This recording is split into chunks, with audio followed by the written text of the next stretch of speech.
Live from... This is the Just End the Suffering podcast. For the win. Got it! Oh! He broke his ankle. Follow me to freedom. Y'all ready for this? Here's your host, Mike Phillips.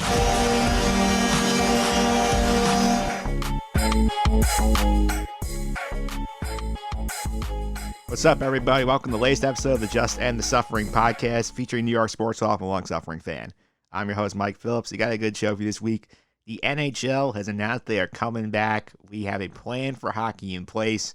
So, as usual in this podcast, when we talk hockey, we got to bring on our hockey guy, Pete Consadori. We're going to break down the return to action for the NHL, talk a little bit about where the league was at the standings, what it means for the locals who will be involved. Both the Rangers and the Islanders will be picking up the season. The Devils will not. We'll talk about that coming up in just a bit. I'm also going to talk to Pete, speak about some of his favorite hockey movies. Last week, it was fun talking about golf movies, Caddyshack, Happy Gilmore, talk with Alan Austin. This week, we'll get Pete's picks for the best hockey movies out there. Talk about that as well. But I want to get started with this week's opening tip. I want to talk about the latest with the MLB negotiation saga. And right now, this is a drawn-out negotiation. And despite all the people who are saying, this is fine, everyone knows they have to play, the posture coming out of both sides at the moment is not good. Let's start with the owners here.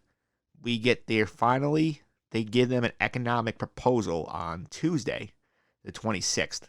And this is something we've been waiting for a couple of weeks. We knew that they had floated the 50-50 revenue split.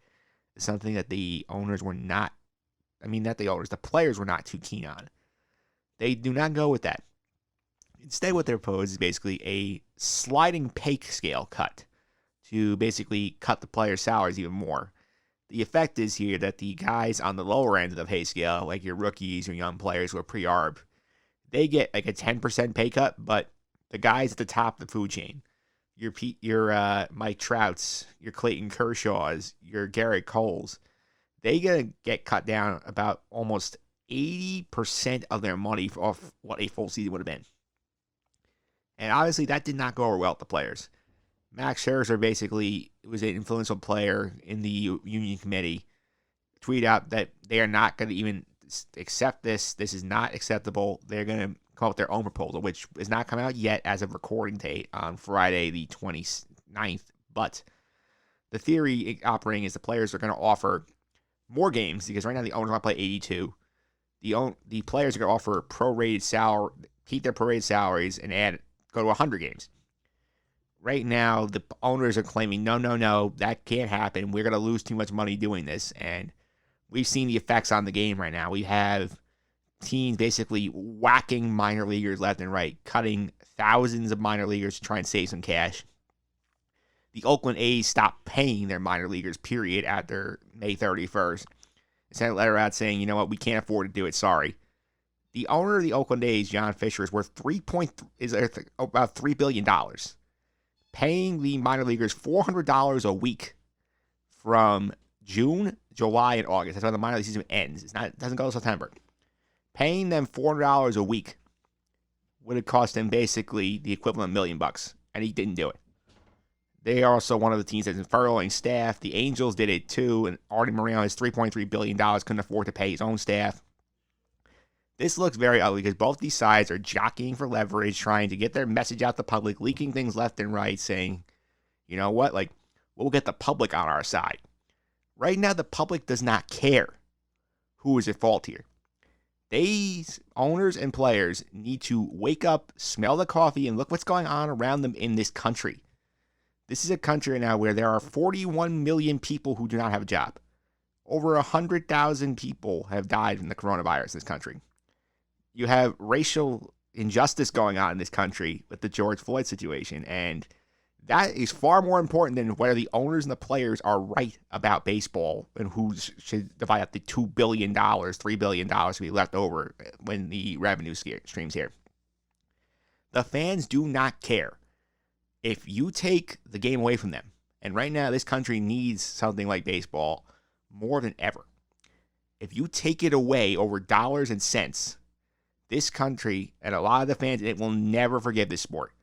1994 will look like a drop in the bucket compared to what happens if we do not play baseball in 2020 because of money. If the health concerns are an issue, fine, but the NHL, as we're going to discuss in a minute, is attempting to play a season and finish out their playoffs despite the coronavirus. The NBA is planning on it coming back. College sports are discussing ways to come back. The NFL looks like it's going to start on time. If Major League Baseball is the one sport to sit out of 2020 because of the coronavirus and it's not due to health, shame on them. Seriously, shame on them. These owners are a special kind of, you know what? These owners are basically have you crying poor and thinking that even though they're all worth billions of dollars, that they cannot possibly stomach going with a loss for 1 year. And that, no, we're not going on the field. We want the players to take all the risk and reduce their pay. We want them to risk their health, and who knows what the long-term effects on this is, because there are reports that the coronavirus causes lung damage in people who survive it.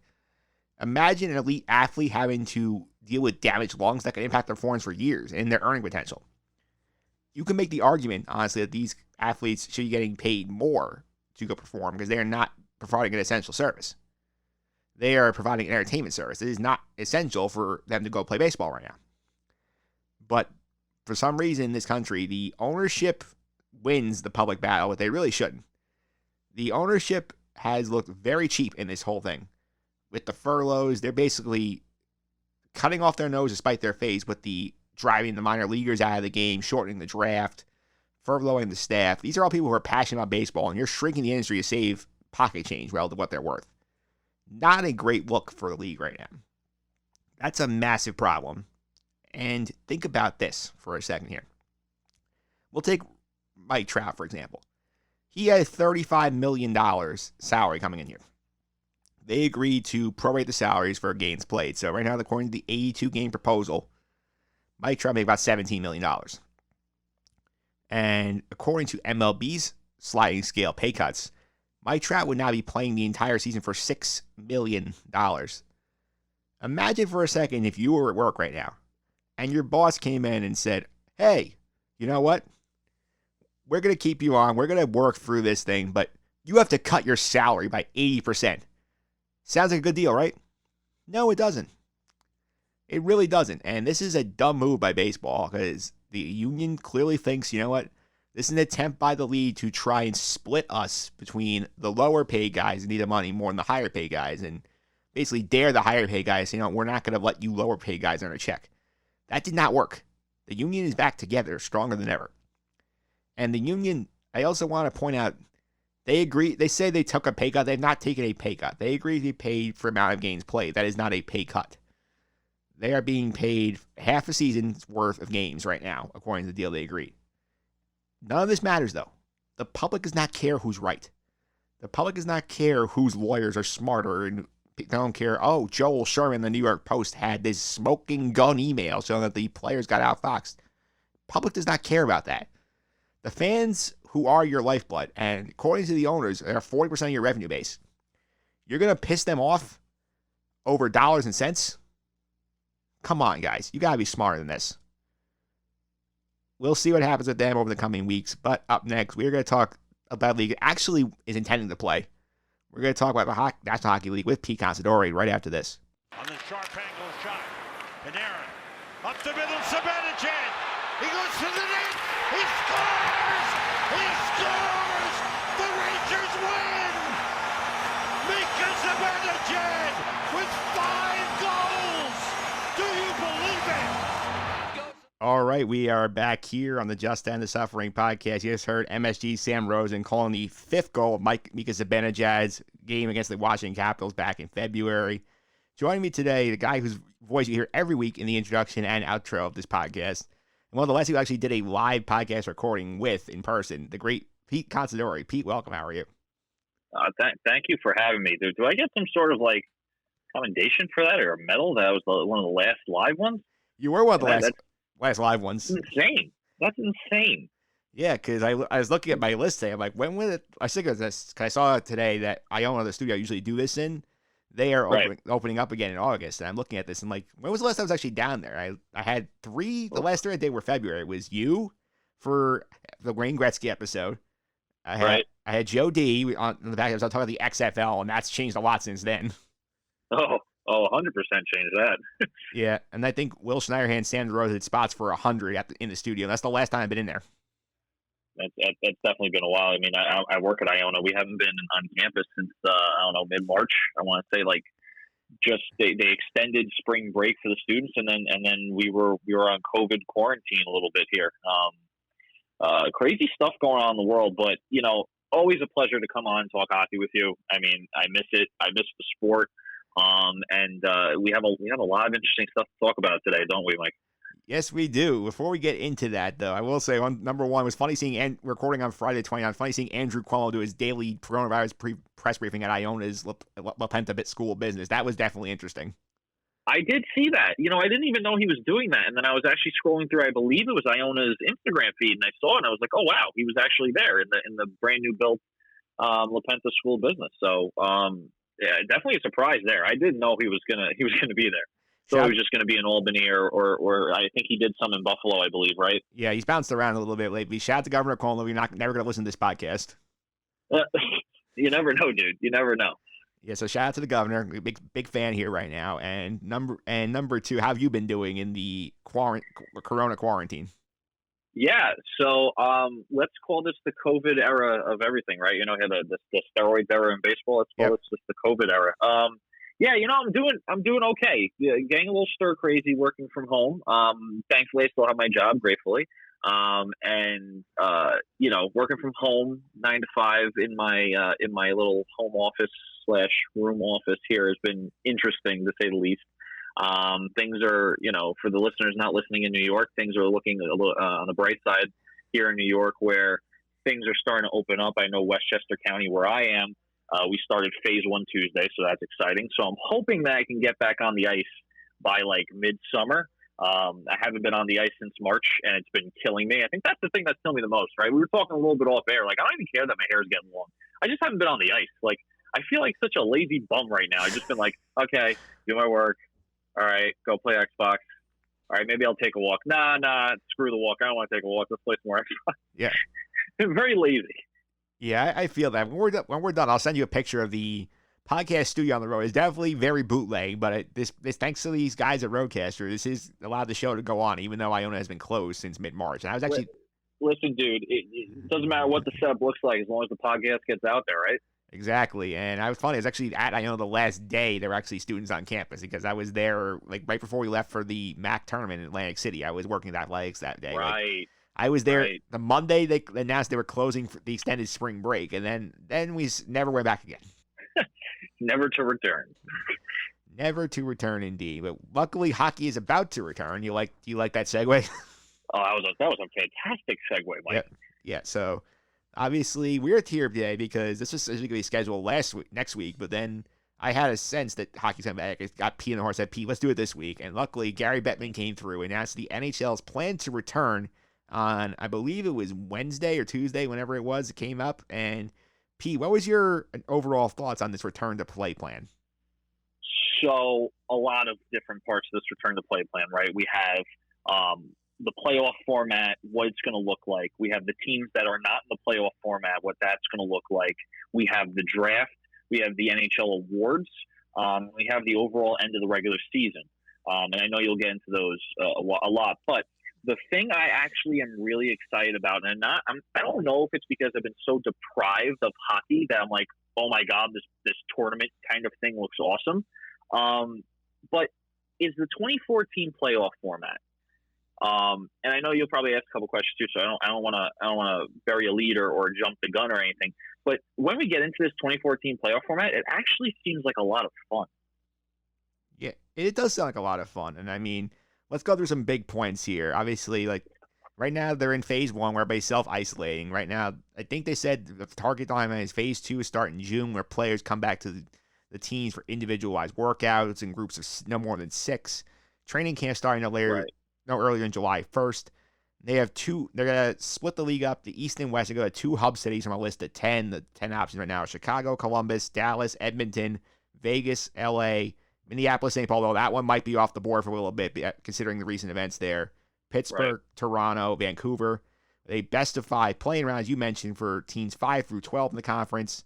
Teams 1 to 4 basically play a round robin regular season style. You have to see and get them in game shape, so not just sitting on the sidelines waiting for the other teams to finish up. First and second round could be potentially best of 5 or best of 7 to be TBD. Last 2 rounds, best of 7 at one of the hub sites. Essentially, Bettman mentioned this off the air, said if conditions are improved enough by that point, it's possibly you could be at home arenas at that point, but right now I said the most likely scenario is a hub city format. Right. I think personally the hub city format, they should just stick to a plan. They shouldn't deviate too much. I mean, this is the first major league sport except for NASCAR to come out and say, hey, we have a plan. This is what's going to happen, and we're going to stick to that plan and see what happens from here on out. Don't be confused to the viewers listening. Some states have given the rights to sports teams to go back to their training facilities, but the league themselves are saying, hey, we're not going to allow certain things to happen. So I'm assuming that the New York Rangers, because Governor Cuomo approved this, can go back to the training facility and train if they need, but it has to be under, I'm sure, strict guidelines, and the league is not recognizing it as league play or league practice, right? Training camps, like you said, can start no earlier than July 1st. I think that's fair. Training camps will be much earlier this year, right? So usually training camps happen right before the preseason, and then you start weeding away all the people that you don't want on the team, making your cuts, who you're sending down, who you're looking to trade. But it looks like training camp's going to hit mid-summer, right? So let's say July 1st. Let's say if people start the training camp then. You start to wonder what the dynamic of the next full season will be, because we know that this regular season has ended, right? But the next full season, you have people that are going to be playing in training camps that cannot participate in this playoff tournament.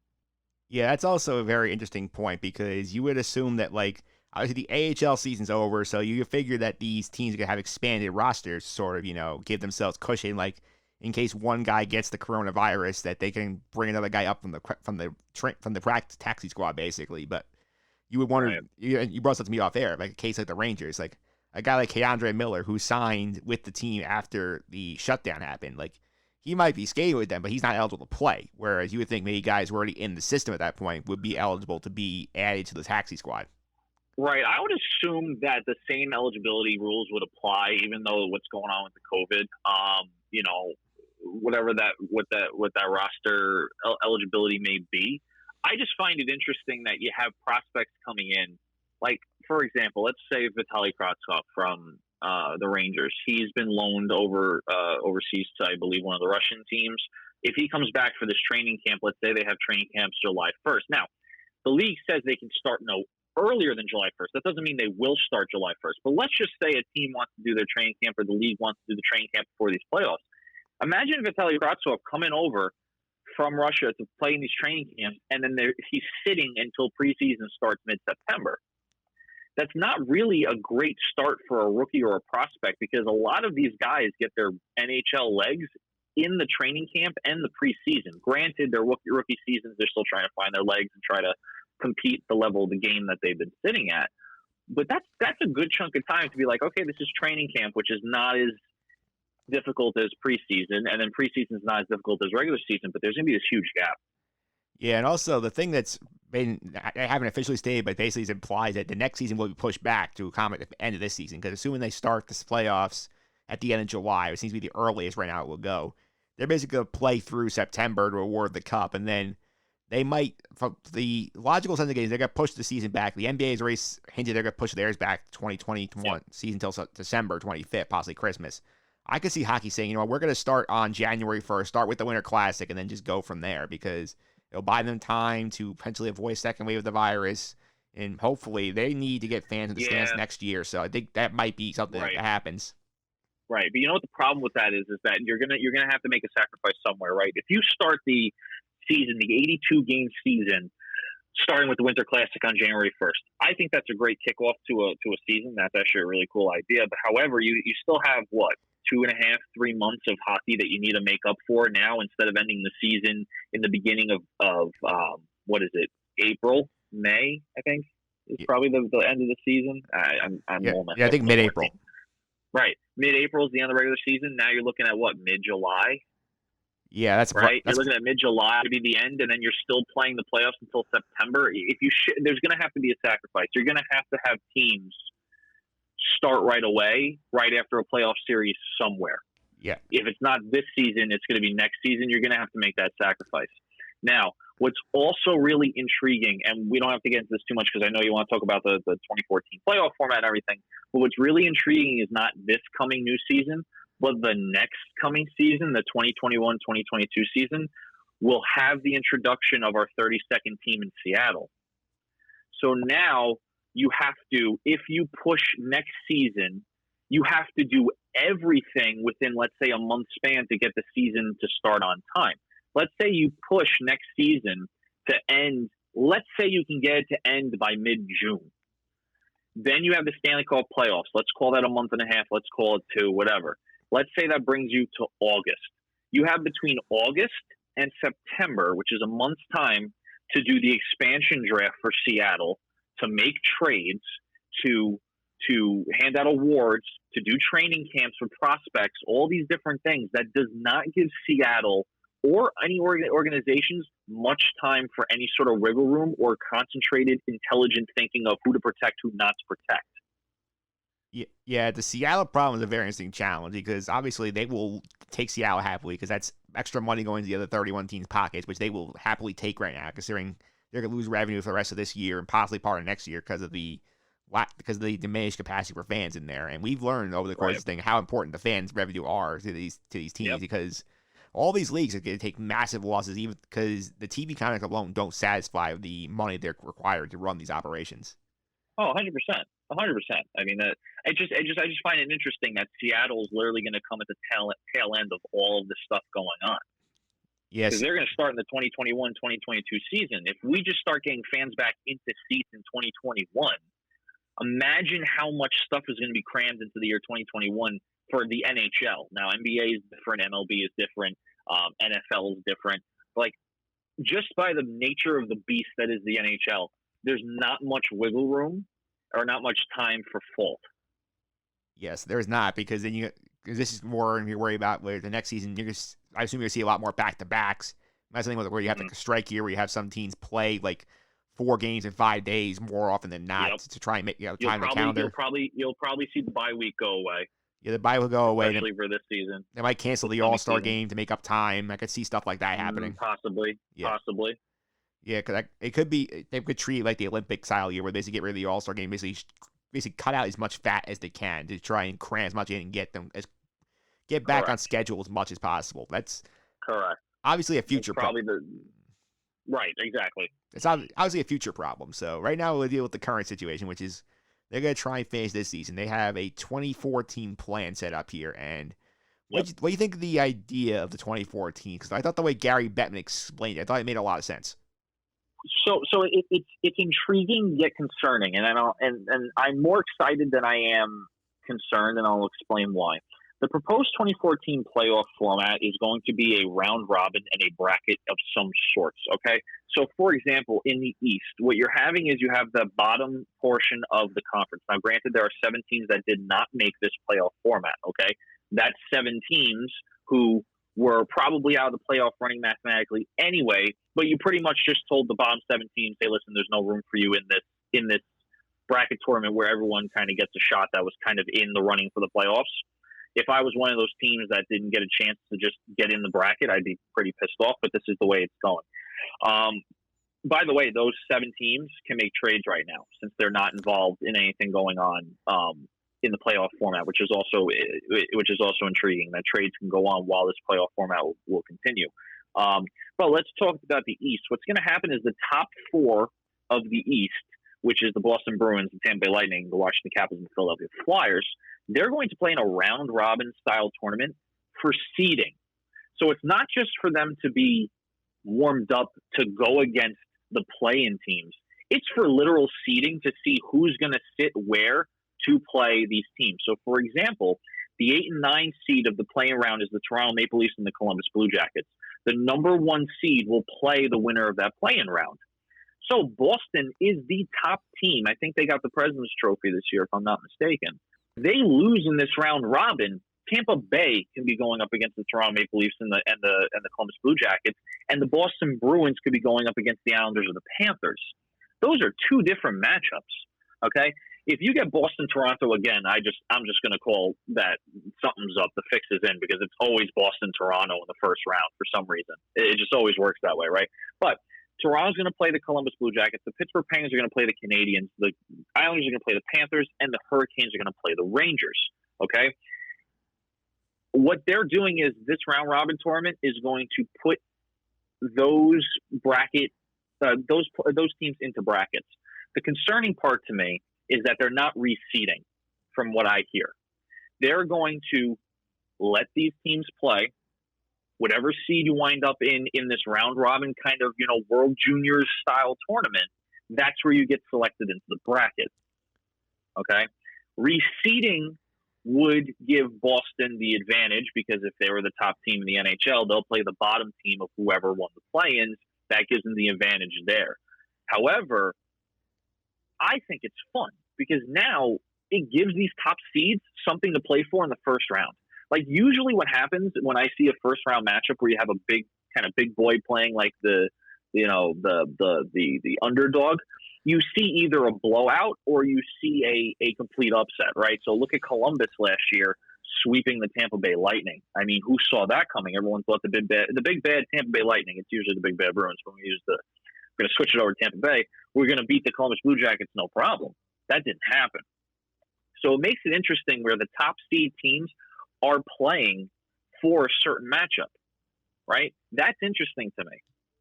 Yeah. And I think it gives you a lot more hockey to watch. Now, from the proposed playoff format that you talked about, I believe the first 2 rounds, 5 games, last 2 rounds, 7 games is a mistake.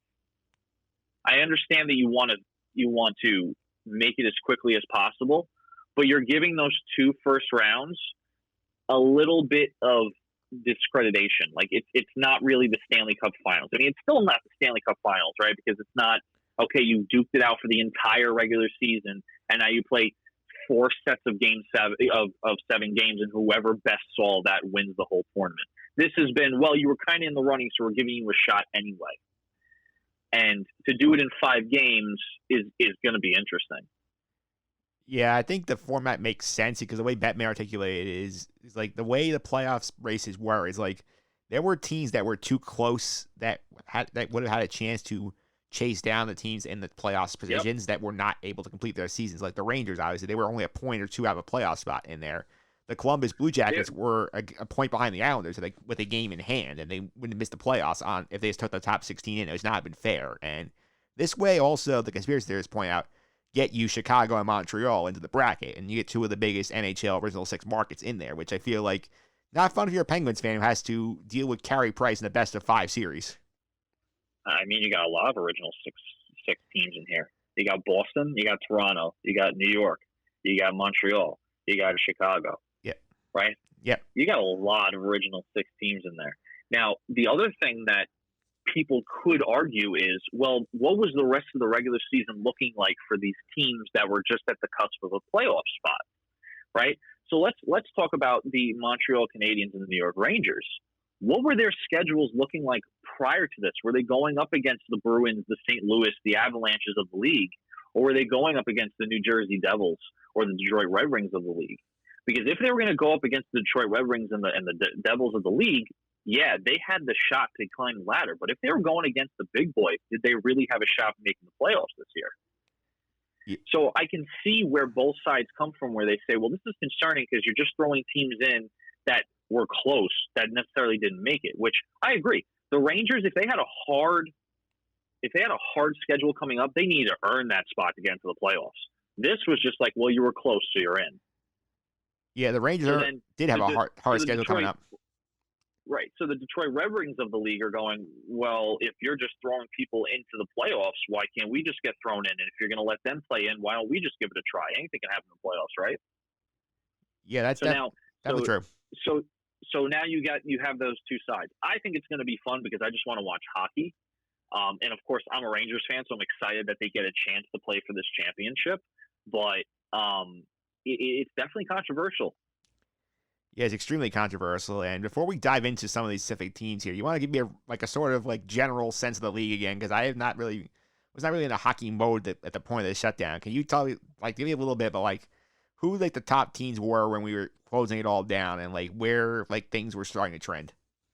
Yeah, so I mean the top. Let's talk about just by conference, right? I mean the top teams in the East were the Boston Bruins, Tampa Bay Lightning, Washington Capitals. That was of all the East. Close behind were the Flyers, the Penguins, the Hurricanes. Then you have the Islanders, Maple Leafs, Blue Jackets, Panthers, the Rangers, and the Montreal Canadiens at the bottom of that Eastern Conference list.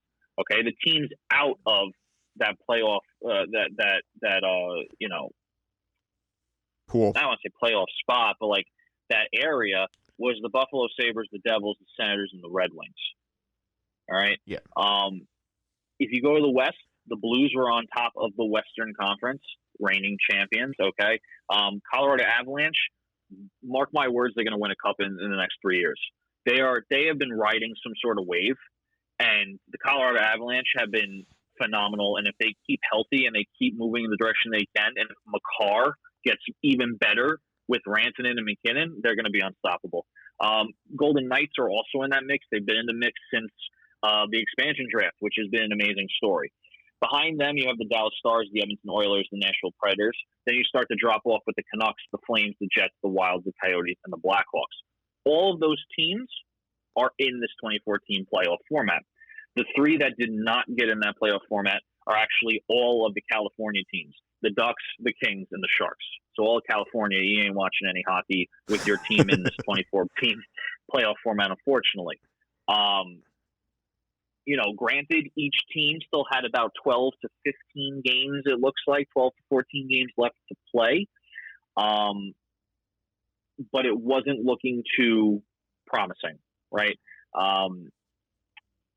Anaheim Ducks had 29 wins. The Chicago Blackhawks had 32. So in 12 games, that could have flip-flopped, and the Anaheim Ducks could have gotten in the column. All the California teams actually, too, all had 29 wins. With about 71 or 70 games. So everyone was close. That's why it's controversial. Everyone was kind of close there in the West. The East, you kind of had a big drop-off, right? So the Buffalo Sabres had 30 wins. Montreal Canadiens had 31. It was only a one-win difference. Devils, 28. Ottawa, 25. And then you just completely drop off the face of the earth with the Detroit Red Wings with 17 wins, which is dismal. It's horrible. I don't know what's going on in Detroit, but something needs to be changed there. So the state of the league is pretty much, I don't want to say the same as years prior, but the same familiar names keep coming up. Avalanche, Knights, Edmonton Oilers is in the mix now. East Conference, I feel like the Eastern Conference has been the strongest, but also the most predictable. Bruins, Lightning, Capitals, Penguins, Maple Leafs, they're usually in it. We threw the Philadelphia Flyers in this year. We threw the Columbus Blue Jackets and the Hurricanes in. So the Panthers are kind of squeaked in there with everyone else for the play-in round. So the state of the league is pretty much where you expect it to be. There's no really major differences. I would say out of all of them, the Philadelphia Flyers and the Dallas Stars are my, top oh wow picks. They're actually doing well where I didn't think they would.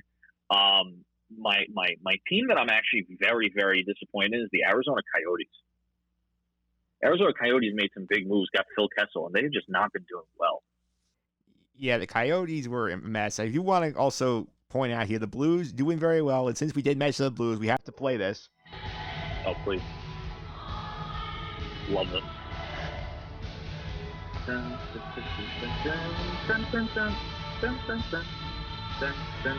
Gloria.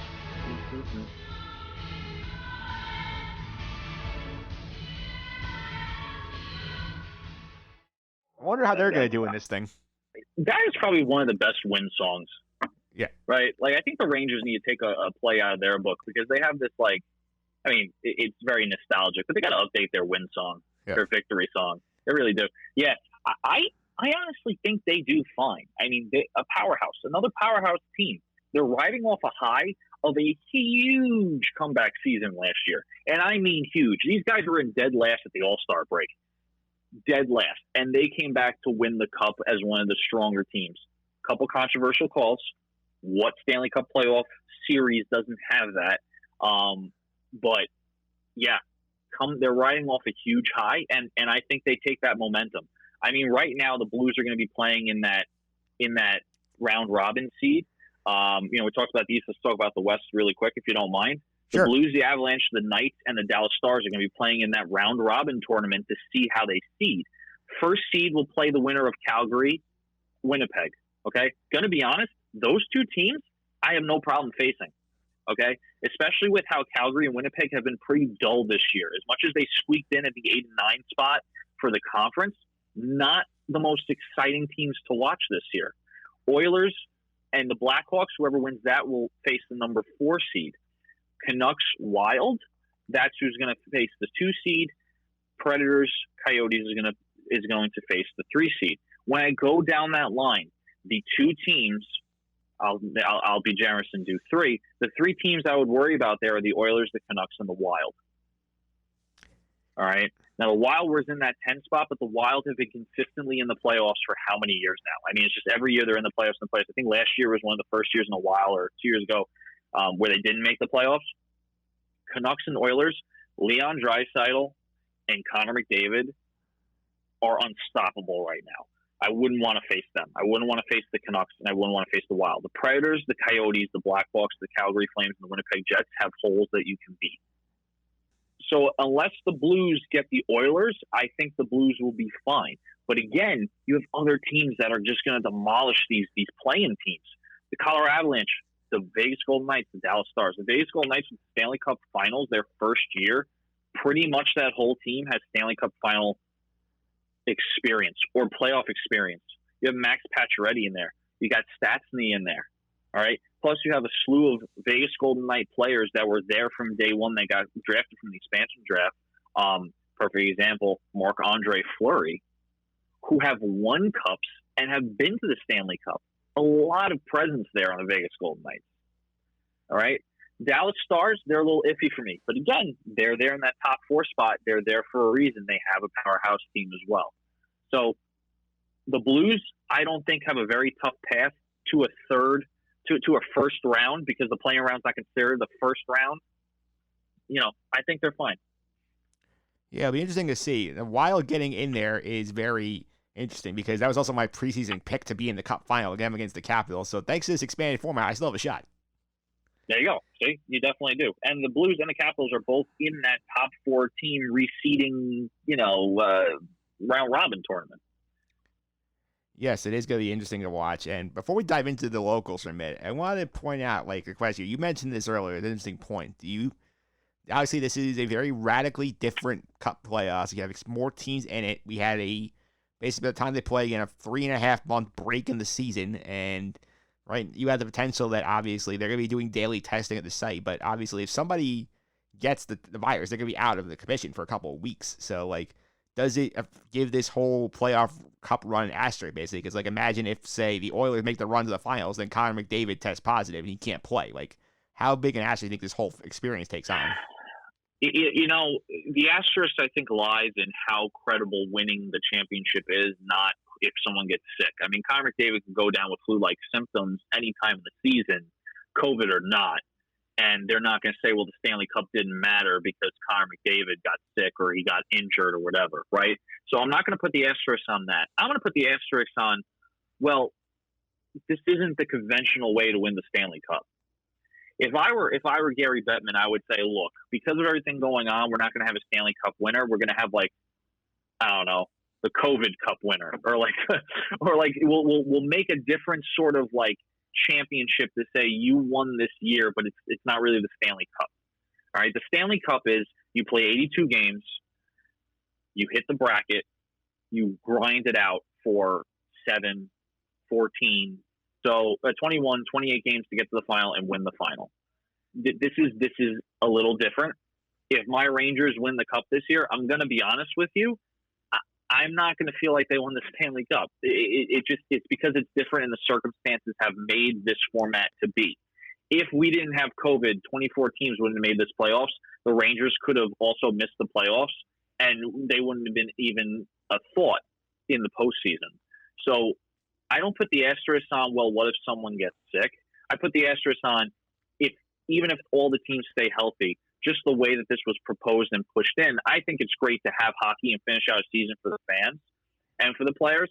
I don't know if I'll be like, oh yay, the Rangers won the Stanley Cup. I would consider it different. I would make it a different kind of trophy. Something that, like, during lockout years, you can say that's the championship, or during these kind of situations, that's the championship they won, not the Stanley Cup, because it is different.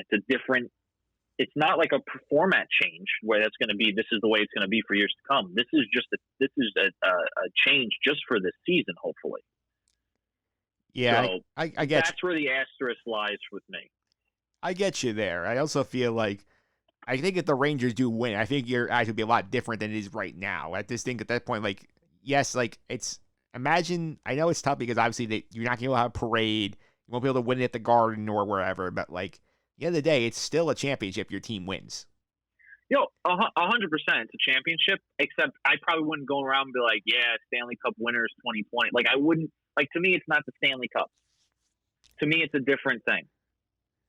To me, I think of the Worlds, right? Like the World Cup of hockey. Like, someone won a championship there, but no one was like, oh my God, Team North America is the Stanley Cup. It was a different tournament, played with a lot of different players with different rules. So to me, I think they should have came up with something a little different than this is you playing for the Stanley Cup. Because they can use this for lockout years where it's like a short season, right? They can use this for different, God forbid anything happens, where we have another quarantine, not going, we don't, or whatever. Like, you can use something like this as, okay, it's a championship, but it's not the Stanley Cup. Yeah, I get that. Let's go to the Rangers right now, because the Rangers, when we put the season on pause, they were in the race, but they were sort of in trouble because Chris Kreider just broken his foot. He was out for a while. They were going through a meat grinder part of the schedule. They were fighting hard to stay. The odds are they would not have made it. Now they have new life. They are in the first round. Kreider will be back for this round. And they get a team that they have done historically well against the Carolina Hurricanes. So how do you feel about the Rangers right now going into this 2014 playoff?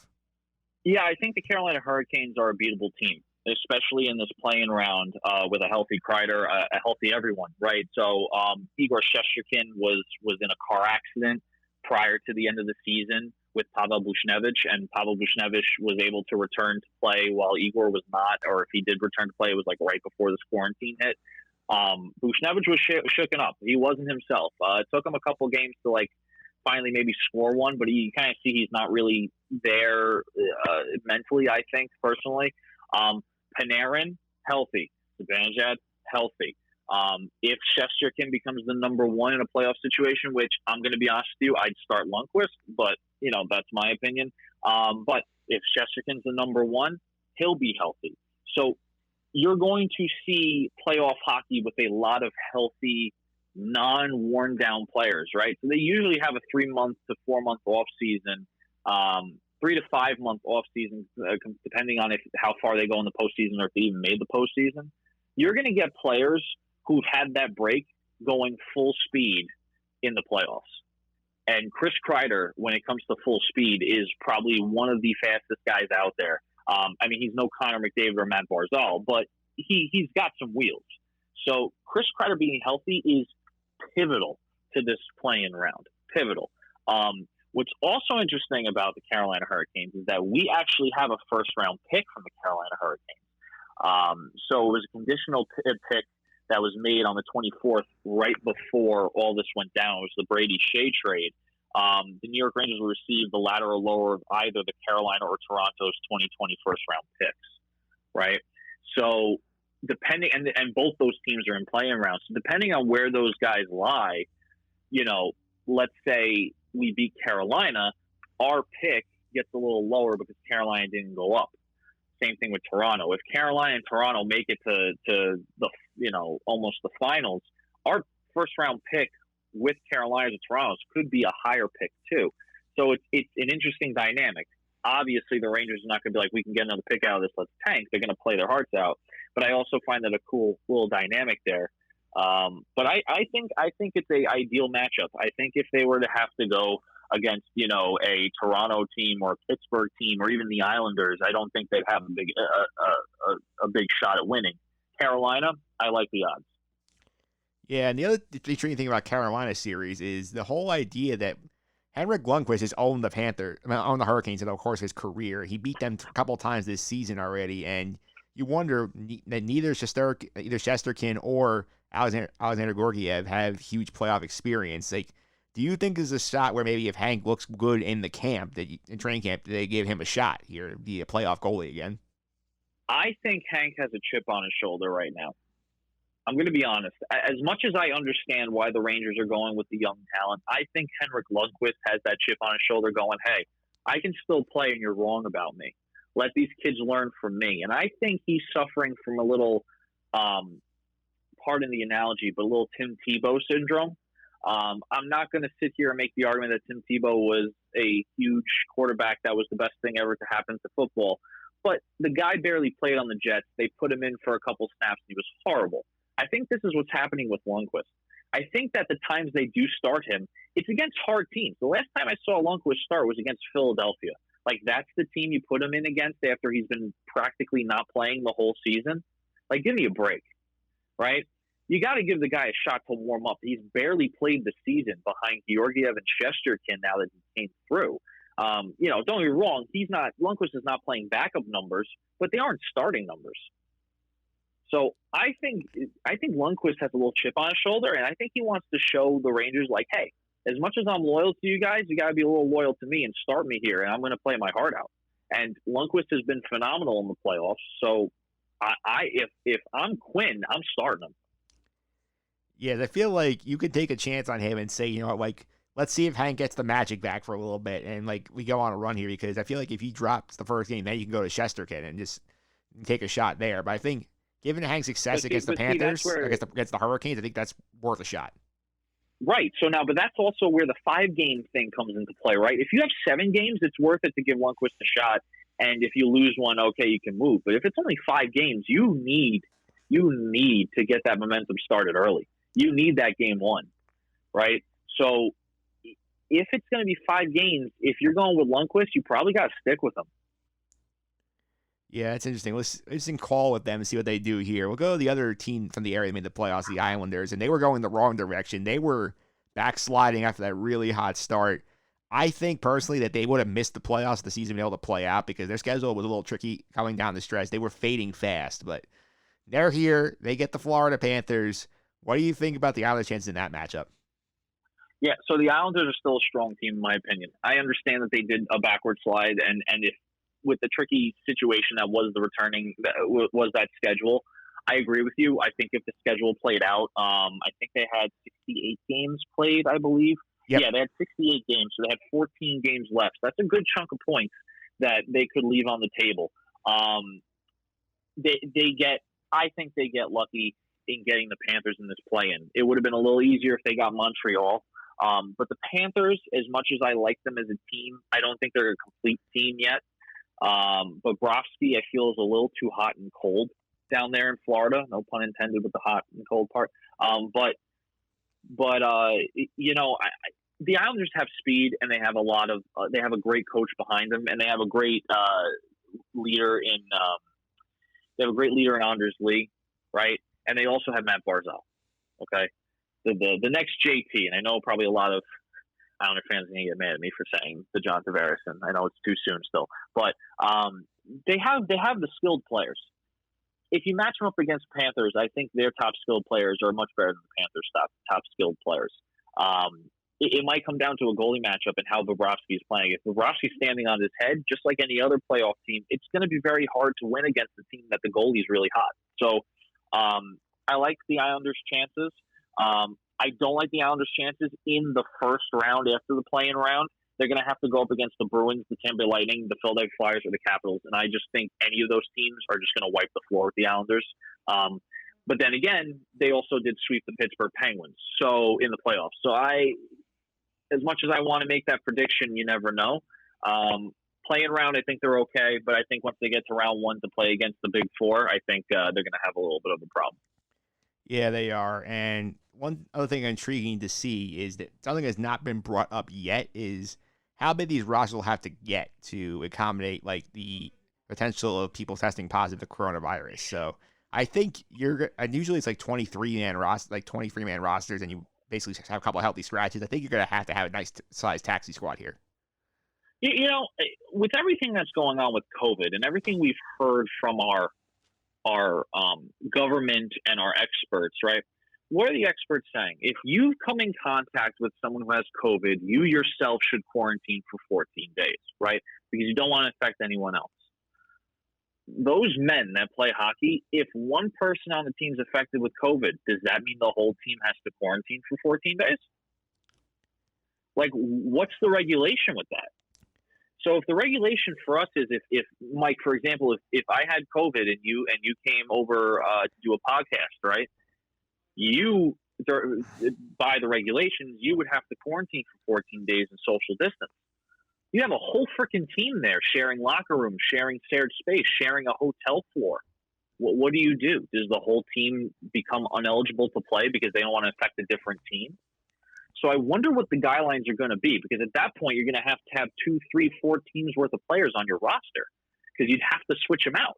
You'd have to go, okay, well, this team is done for 2 weeks. We'll have to bring in the B team, right? Like that. The regulations need to be put into place for sports that if someone gets it, then what do you do? Does the team forfeit? Does the team have to not play because they don't want to affect other teams?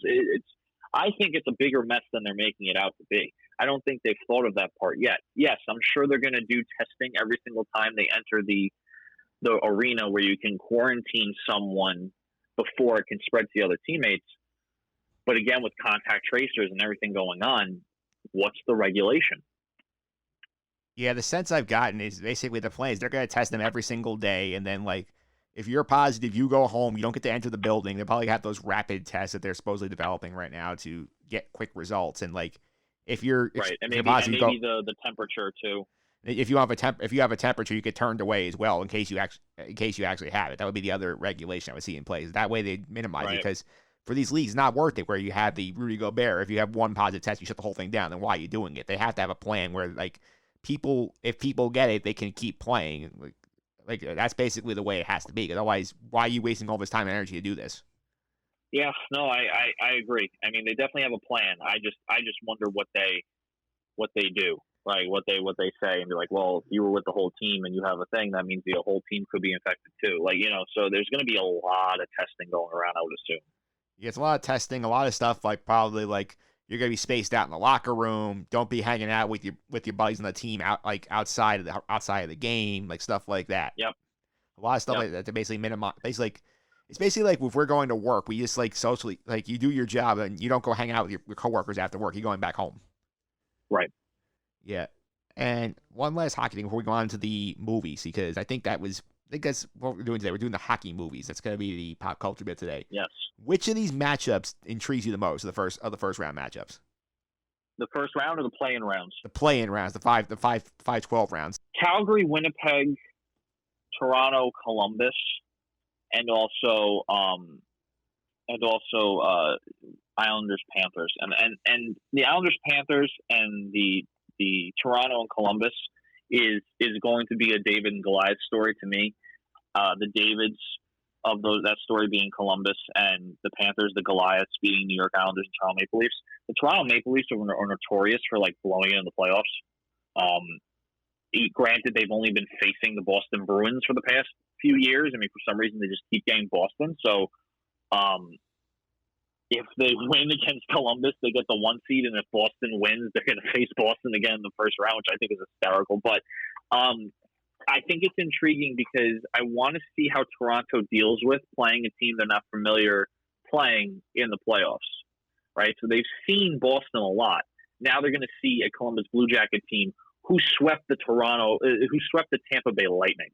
All right, it wasn't like they swept the St. Louis Blues back when they were in last place in the All-Star break. They swept the Tampa Bay Lightning. So I wonder how Toronto responds with that. New York Islanders and the Panthers, again, I wonder how Bobrovsky's playing with the Panthers. The reason why the Calgary-Winnipeg thing intrigues me is because Calgary, I would say, is doing better than Winnipeg. I mean, obviously in the standings, Calgary's 8, Winnipeg's 9. Winnipeg has been a mess since Dustin Byfuglien was like, I'm not coming back this year or whatever. It was just a mess. They lost Trouba to the New York Rangers. They lost Kevin Hayes to the Philadelphia Flyers. I just want to see how gritty that game goes, because skillfully, I don't think, except for the Goudreaus and the Wheelers and the Scheifeleys of those two teams, they have the skill, but I don't know if the skill matches up with teams like the Pittsburgh Penguins or the Vancouver Canucks or the Edmonton Oilers. Like, they may have to really grit this series out. I would also love to see, and I don't know if it's going to happen, but I would love for this to happen. If Calgary beat Winnipeg and the Oilers beat the Blackhawks, and then those two teams were to go and beat the 1 and 4 seed to play each other in the second round, that would be very interesting, because Calgary and Edmonton have been going at each other all season long. So that is what I'm looking for. That would make great playoff hockey, and that would make great TV too. Yeah, great stuff for sure. We're going to take a break from the hockey. We will talk some hockey movies right after this.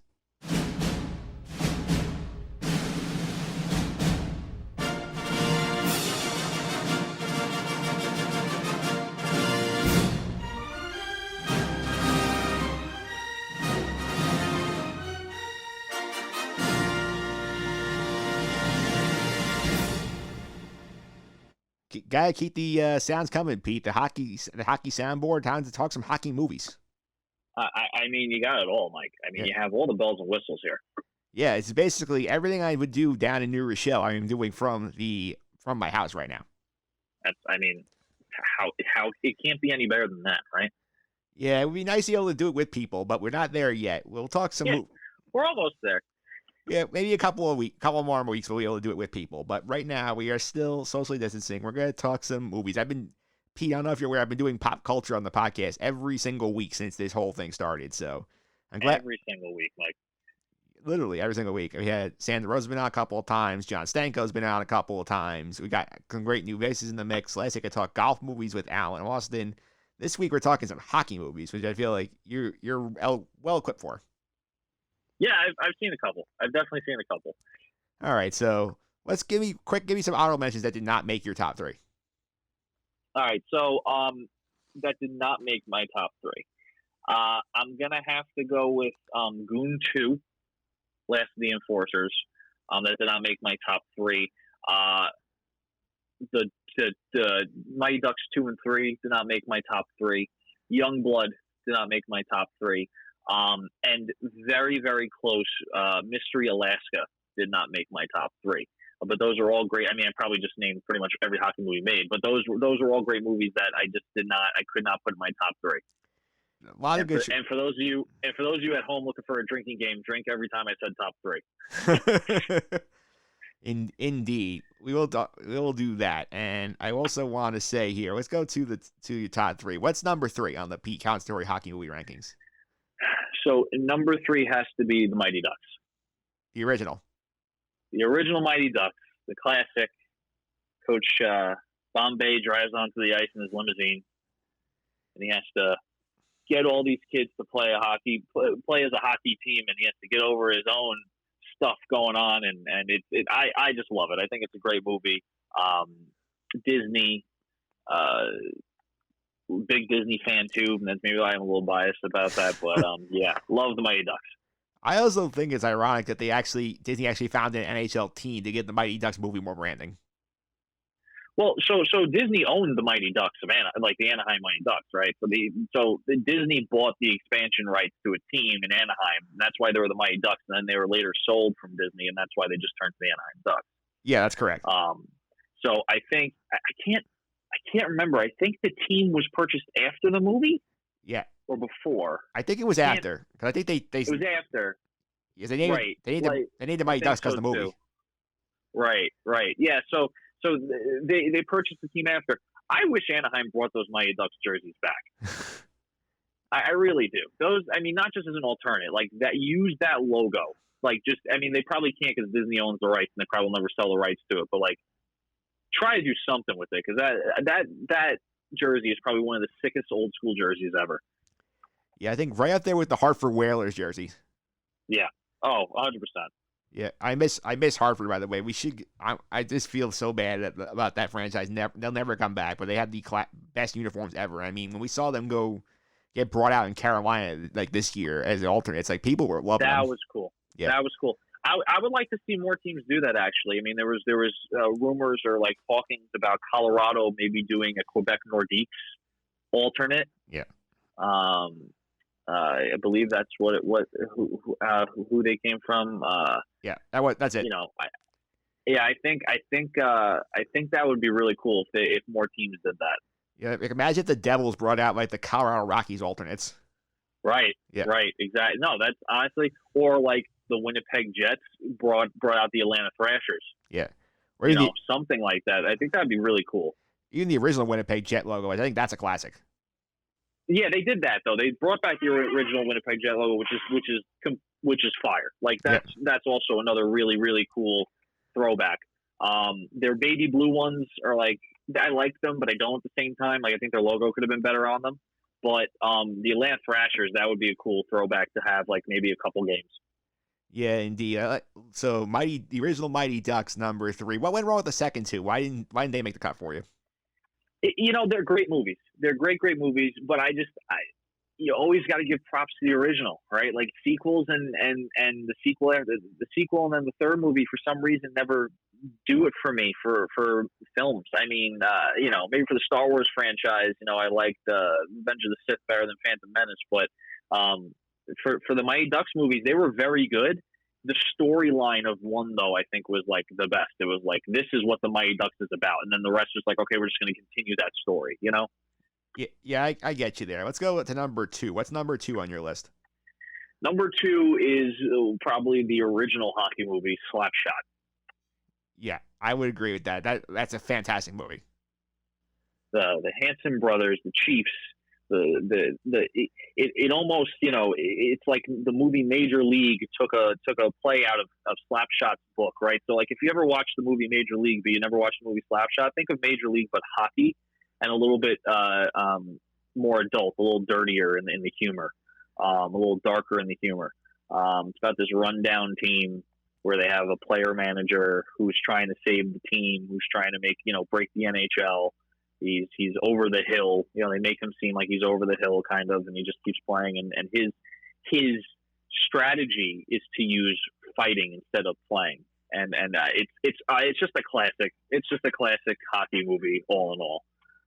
Yeah, I have to say, like, whenever I just want a good, laughing, I just want sports, but I don't want to be taken too seriously, Slapshot's a go-to for me.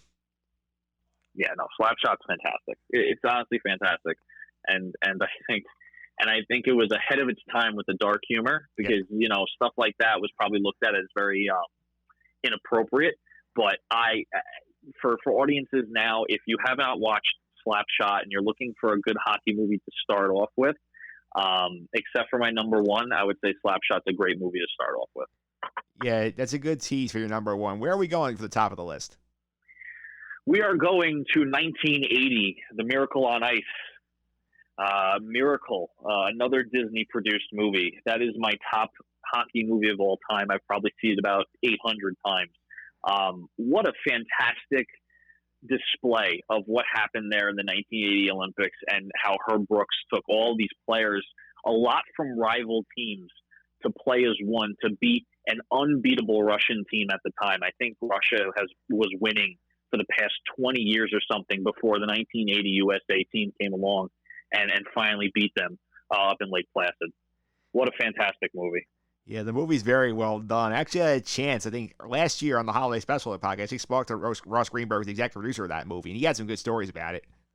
Yeah, I mean, there's a if you watch the documentary on it and just hearing Mike Eruzione and all the teammates that would talk about how Herb was as a person compared to as a coach, it was amazing to see how hard he was as a coach, but yet how amazing of a person he was, and just to hear how connected these people were with Herb, and I'm talking like I knew him, Coach Brooks, and how he pretty much united the players all in the fact that they all hated him when they were training. They came to understand what he was doing, but he was very hard on his players, very, very hard. And the movie, if you ever watch Miracle, they kind of lighten it up a bit. I think Herb Brooks was even not worse to his players, but even harder on his players. But because it was a Disney movie for families, they couldn't really show all of the drills and all the yelling and everything that he did. So honestly, if you're looking for an overall good movie in general that's about hockey and also American history, I would go with Miracle. Yeah, I have to say, I think a lot of stuff you mentioned was basically covered in montage. They basically show them going through all the drills, but like the one iconic scene in that movie, and this is one that Ross talked about in the interview with me, is at the scene after the exhibition loss in Norway when they're very lackadaisical. The scene where they're doing the Herbies on the ice for hours after the game, and then they shut the lights off on them. Like that's, I think, the most iconic hockey scene in a movie of all time.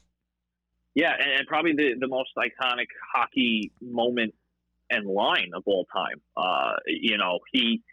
I think that's where, and I don't want to give anything away or spoil the movie for anyone who hasn't seen it, because it's just a timeless classic in my book. I mean, the movie came out a while ago, but I still think it's something you should see for yourself, that it shouldn't be explained. But in that moment, that's where you see the players start to finally realize, like, we are a team playing for our country. And this is not just some sort of game. It means more than just the game of hockey. You just have to kind of see it to understand. Just in case you don't know what a Herbie is, because Mike mentioned it, if you ever played basketball, if you ever played football, the suicides, where you'd have to go to a certain line, go back to the original line, go even farther. Herbie's was pretty much suicides with the lines of hockey. So you would start off at one goal line, go to the blue line, come back to the goal line, or the center line, go back to the goal line. So it was pretty much suicides, but on skates. Yeah, that scene was great. I mean, they went through all the detail. They showed like guys like puking on the ice. They did not spare you any details in that, and I think that really adds to the realism of the moment. 100%. Yeah. I also highly recommend, this is another shameless plug from me, go back, listen to my interview with Ross Greenberg about this is basically his entire career. We spent a couple minutes talking about Miracle, and he had some interesting insights about the production value of that movie. That interview was probably amazing. Just to sit in the same room as him and just hear him talk about how he was a pivotal part of making that movie. You guys should definitely check that out. Yeah, that's the career of Ross Greenberg, that interview. We talked about Hard Knocks, talked about some of his early work. We talked about some stuff he's working on. Because I don't know if you were aware of this, Pete, he's also the guy who's been behind the Rose of the Stanley Cup series for ESPN Plus the last couple of years as well. He's been doing that. Didn't he also have a hand in the 100 years of the NHL? Yes, he did. He definitely has his hand in a lot of major stuff. Anything that has to do with sports, if you've seen, like you said, Hard Knocks or anything like that, you probably will see Ross Greenberg's name appear somewhere on that screen. The dude's phenomenal. He's so successful too, and then the wisdom he has. I mean, I've had him come into class. I mean, you had him as a professor, but before he became a professor at Iona, I had him as a guest speaker, and just the knowledge this dude had, just off the bat, just coming in, just saying, "Hey, this is what I've done. Here's my resume." It's unbelievable. Yeah, when you can walk into a room and say, "I've won 38 Emmys," you're like, you sit up and pay more close attention. Like, okay, yeah, he knows what he's doing. Yeah. Oh, I mean, he has a phenomenal career. Phenomenal. Yeah, if only we could have the career of Ross Greenberg. Hey, listen, we could try. I don't know if we can do it, but we can try. Yeah, we could certainly try. And Pete, last thing is, as part of tradition here, whenever you're on the pop culture bit, I always ask these people, what have you been streaming while you're stuck at home? Like, what are some stuff you've been... Oh, man. All right. So, you guys are probably going to judge me, but I'm going to go through it. All right, here we go. I've been watching Brooklyn Nine-Nine on Hulu. Finished that up. I've been catching up with the series since it started on live TV when they put it on Hulu. So, I'm caught up with that series. So, every time a new episode came out, I would put that on. I've been watching The Good Doctor. With my parents. That's been not a nightly ritual, but a couple times a week we'll watch The Good Doctor. I've been watching a show called Holy Moly, which is a oh my God, I watched that. I watched that too. Yeah, Holy moly is if you like mini golf, and I don't know if you guys have ever seen the show Wipeout. Yes. It's Wipeout with mini golf. Wipeout, right. So Wipeout was a show where people had to do obstacle courses, and like they would just get hammered by things. So like there'd be like a windmill, and the windmill will hit them, they'd fly into the water or whatever. This is with mini golf, and Rob Riggle is with Joe Tessitore as the announcers, and they probably make the show 10 times funnier than it already is. So if you like watching mini golf with some fun commentary, definitely watch Holy Moly. It's on Hulu, but only season 2. Like it comes out like as the season comes out, and once the season's done, it goes off Hulu because they don't have, replayable rights. Like after the season's done, I guess Hulu just has the rights to put it on after the show airs for the season. Then it goes to like a paid subscription, different from Hulu or whatever, like live TV. Another show I've been binge watching is Golden Girls. I don't know if you guys have ever seen Golden Girls. It's like usually the show it's on at like 2:00 in the morning on Lifetime or something because there's nothing else on. But the Golden Girls is probably the most sarcastic show I've seen in a fairly long time. It's an older show. I think it was aired in the 80s or something. It's actually it's pretty funny. So that's what I've been streaming. I obviously watched Tiger King. I watched everything but the last episode, so I got to finish that up. So I just a lot of stuff streaming. I have Solar Opposites. That's in my queue. That's the new show that's like from the makers of Rick and Morty. All over the place, man. I'm all over the place. Yeah, I'll point out 2 things. Number 1, Holy Moly on ABC on Thursday night, so like you can catch the current season live as it's airing there. Number 2, I have been behind the times. I did just finish the original 7 episodes of Tiger King myself, so I've been catching up this week. And I do have to say, I'm watching this thing, the entire time I'm sitting there watching myself thinking, what the hell's going on out here? Like, these people are all horrible. Listen, it says, I don't want to be rude, but it says a lot about our culture that we watch this and we're like, wow, these people are messed up. We're going to watch this and be entertained by it. Yeah.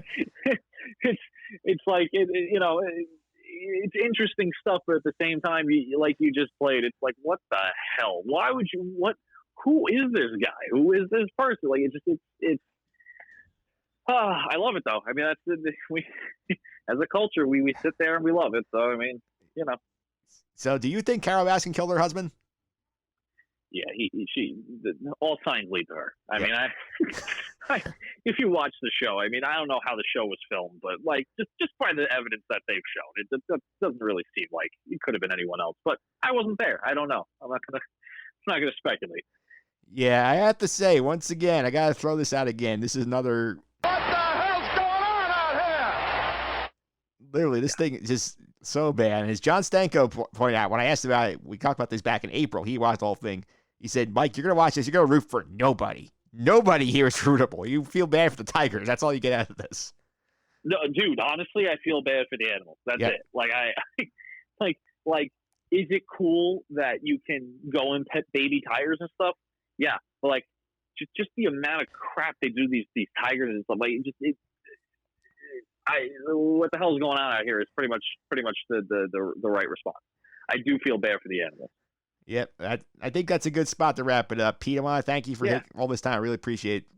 No, listen, it's always a pleasure. I love coming on, talking hockey, podcasts, movies, TV shows, wherever you want me on for, I'll come by.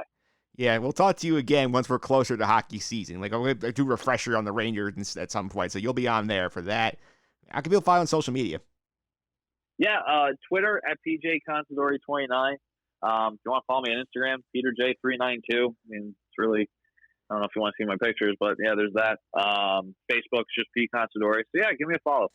Yeah, you can follow Pete there. I want to thank you for coming on. And if you want more good stuff like this podcast, Pete, I don't know if you saw this. I actually did a blog post this week with an instant reaction to the NHL's whole reopening plan. I basically had a dialogue with myself answering questions that people might have about this. Did you get a chance to check this out yet? You know what? I didn't even know you did that. So now that I know you did that, I'm going to go read like a good guest does, because I probably should have read that prior to the show.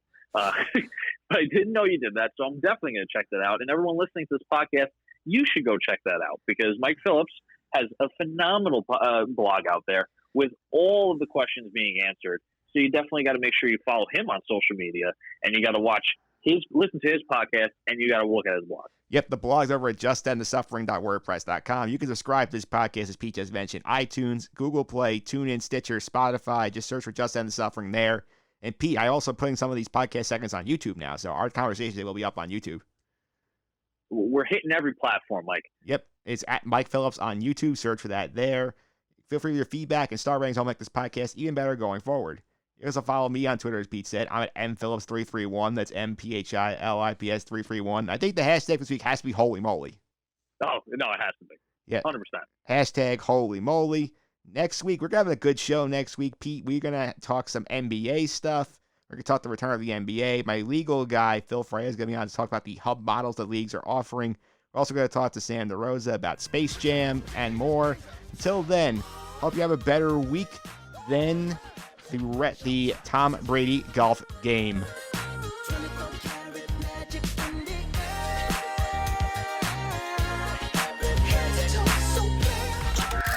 This has been the Just End the Suffering podcast. I'm out.